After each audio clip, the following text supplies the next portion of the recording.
Good morning and welcome to Our Stories. Our guest today is Cathy Force. Cathy and I are going to be talking together about experiences that she's had in her life with people from different countries, different cultures, different backgrounds, and the richness that she feels that that's really brought to her life.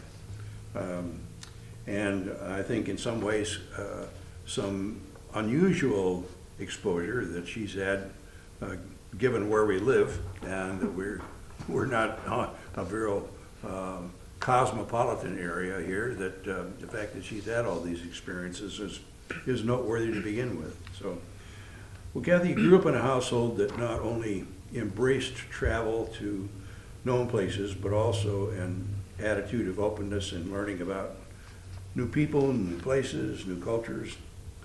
And I'd have to say that I have not found that to be the norm in Decatur. How did your parents come about having such an open attitude to learning from so many different experiences? Well, I'm one of three children. My mother had a stillbirth before me. I was born, and then she had a miscarriage. So I've always felt, what's my purpose? And I wonder now if some of my experiences are because I was an only child and they wanted me to have other people around and get to know other people and not be an only child. So Mom was quite a wanderlust. She would always grab the World Book. She'd grab the atlas. She'd want to see where places were. Dad would go to conventions in different places so that we could travel. Perhaps they would go to Mexico. We went to Jamaica when I was going to school. And I think that part of the traveling was just that they're wanting to themselves expose themselves to many other people. Dad chose Decatur as a place for us to move when I was in first grade, and he chose it because of the best school district in the state. And I had come from a town of only about 1,500, so I often wonder, looking back on my life, would have been different had we not come to Decatur. And at the time we came to Decatur, this church was putting out a plea for people to take in Cuban refugees in the early 60s. And I remember going home and we talked about it, and they decided they would like to take somebody in. Well, Idalme Altuna came to live with us when I was 10 years old. Because of the Cuban crisis, her father had died and her mother wanted her out of the country. And she sent her to New Jersey to live with her aunt. But the quota was full, so this 12-year-old girl came to our house to live, speaking only Spanish. Wow. Ended up at the doorstep, and I don't remember if this church took in other people or if we were one of the only families. But she was 2 years older than me, and one of the funny parts was she came to our house. I remember being in my bedroom the first night, and she was crying, and they were trying to console her. Found out she had a toothache, and my dad's a dentist. So that was taken care of right away. So it's kind of a God wink, which I think many things in my life have kind of happened just at the right time at the right place. My mom, with her wanderlust, the joke was Dad would say, "Would you like to go?" And my mother would say yes, before she ever knew where he was going to say. So I must have some of the travel bug from her. Yeah. What were you raised with, do you think, that made you have such an accepting attitude, about people from different places? Well, I remember in fourth grade, when I was growing up at Mound School, one of my teachers was so good, Carolyn Henderson, on teaching about the world. And I remember doing a unit on Peru. I remember wearing Hawaiian grass skirts for Hawaii. And it just was a seed of travel, of other people, and it's always kind of been an interest of mine. We had the Cuban refugee for 2 years, and I don't remember being real close to her, but she was kind of a sister. But by speaking Spanish, she was sent to a different grade school because they had to find a teacher that was bilingual. So we didn't go to the same school. We didn't have the same friends. She lived with us for 2 years until they opened the quota, and then she went to New Jersey and lived with her aunt. We kept in touch a little. We did go to her wedding, which was a very Hispanic wedding in New Jersey. I remember the row houses. I remember how different the house was than Midwest Illinois.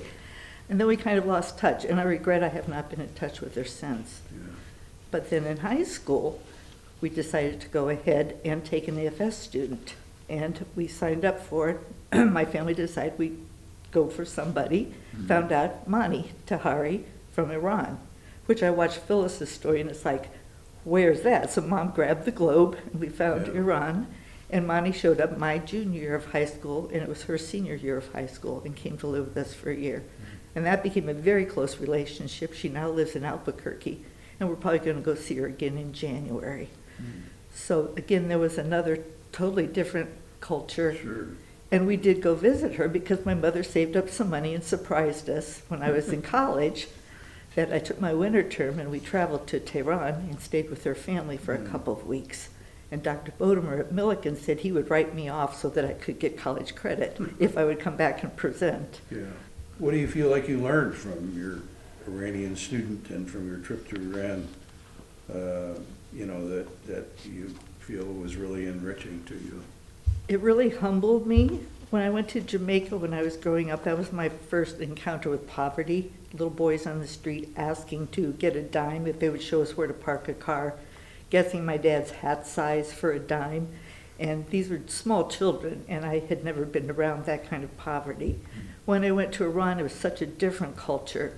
The sounds, the smells, living in their home, a very walled home, going up on the roof to see out over the city, hearing the calls for prayer, walking around with the women in their chadors, going to eat at other people's houses, eating foods I'd never had before. Cholo kebab was having like a broken egg on top of a rice dish. But everybody was so friendly, wanting to know so much about us. They knew more about Americans than I could explain to them, but they were so eager. It was very humbling to know that there were people that far away that wanted to know a lot about us. If you said you liked something, they gave it to you.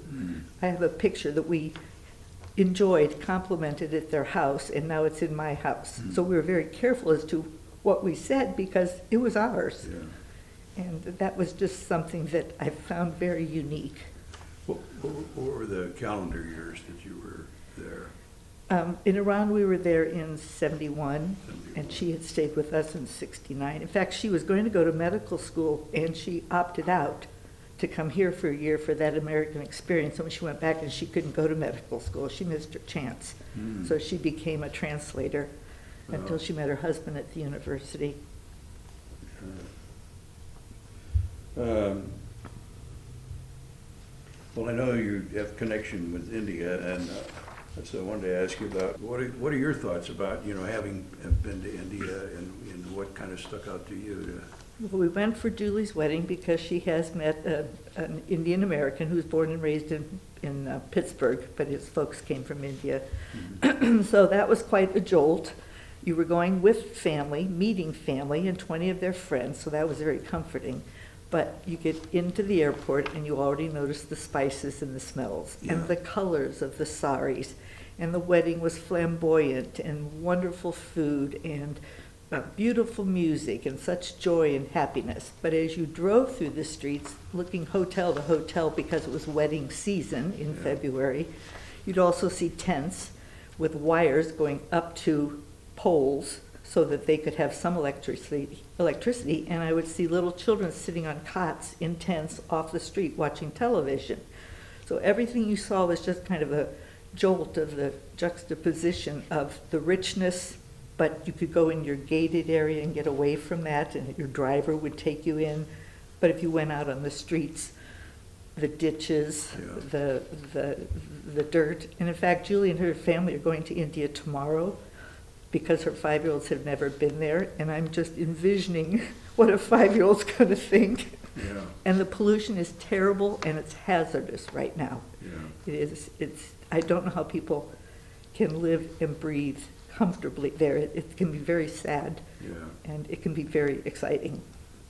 From these experiences, what kind of things do you think overall have really stuck with you the most and been the most meaningful to you? I think some of it connects to this church because as I grew up in this church, we accepted a lot of refugees. So I knew that from my church that there were other people. I knew that from my family experiences. We also had a Japanese student from the sister city lived with us when my kids were in high school, so there was another opportunity for a culture. And I really more and more understand it, in my mind, not us and them, it's we. Yeah. We're all inhabiting the same earth. We can have different feelings, we can have different religions, we can have different viewpoints. But when you get to know people and you really get to know them, I know Iranian people. There's Mama, Papa, Azi, Anita. I know Indian people. Mm-hmm.